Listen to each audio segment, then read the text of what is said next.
Hi friends, welcome to Joshima சமையல்.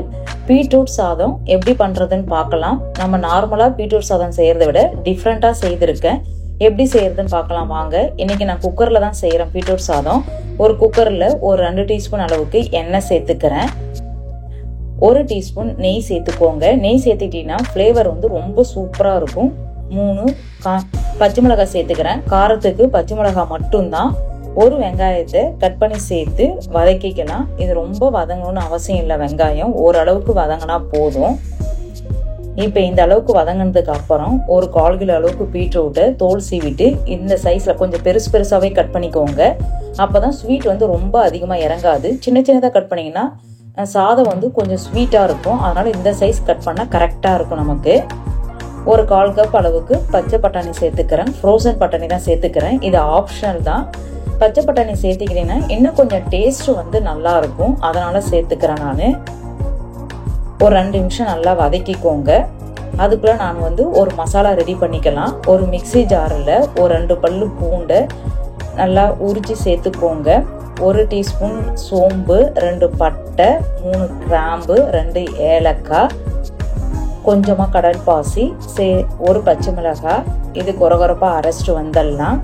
இது கூட ஒரு 1/2 டீஸ்பூன் கரம் மசாலா சேர்த்து அரைச்சிட்டு வந்துடலாம். இந்த அளவுக்கு கொரகொரப்பாக இருந்தால் போதும். இப்போ ஒரு 2 நிமிஷம் நல்லா வதங்கிடுச்சு. இப்போ நம்ம அரைச்சி வச்ச மசாலாவை இதோட சேர்த்துக்கிறேன். இதை மாதிரி அரைச்சி நீங்கள் ஒரு முறை செய்து பாருங்கள். டேஸ்ட்டு ரொம்ப சூப்பராக இருந்தது. ஒரு 2 நிமிஷம் சேர்த்து நல்லா வதக்கிக்கோங்க. பச்சை வாசனை போகிற வரைக்கும். அப்போ தான் ஃப்ளேவர் ரொம்ப சூப்பராக இருக்கும். இப்போ நல்லா வதக்கியாச்சு.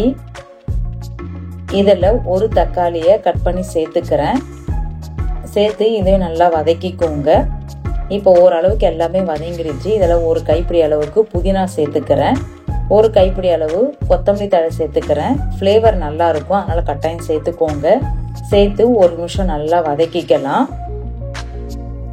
இப்போ நல்லா வதக்கினதுக்கு அப்புறம் ஒரு 2 டீஸ்பூன் தயிர் சேர்த்துக்கிறேன்.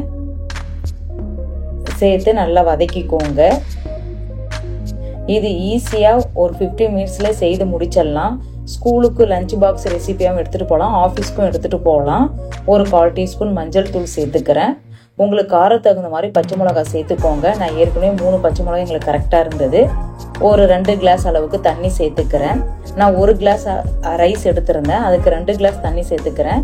நான் நார்மல் சாப்பாட்டு அரிசி தான் எடுத்திருக்கேன். இதில் பாஸ்மதி ரைஸில் கூட செய்யலாம்.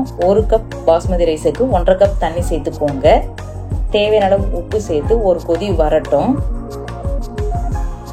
இப்போ ஒரு கொதி வந்ததும் ஏற்கனவே ஊற வச்ச அரிசியை இதோட சேர்த்துக்கிறேன். நான் ஒரு 1/2 மணி நேரம் ஊற வச்சு எடுத்திருந்தேன். பாஸ்மதி ரைஸாக இருந்தால் ஒரு 20 நிமிஷம் ஊற வச்சுக்கோங்க.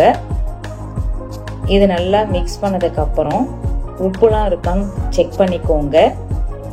ஒரு கொதி வந்ததும் மூடி போட்டு மூடி ஒரு 3 விசில் விட்டு எடுத்துக்கிறேன். என் குக்கருக்கு 3 விசில் கரெக்டாக இருக்கும். உங்களுக்கு குக்கர் தகுந்த மாதிரி விட்டு எடுத்துக்கோங்க.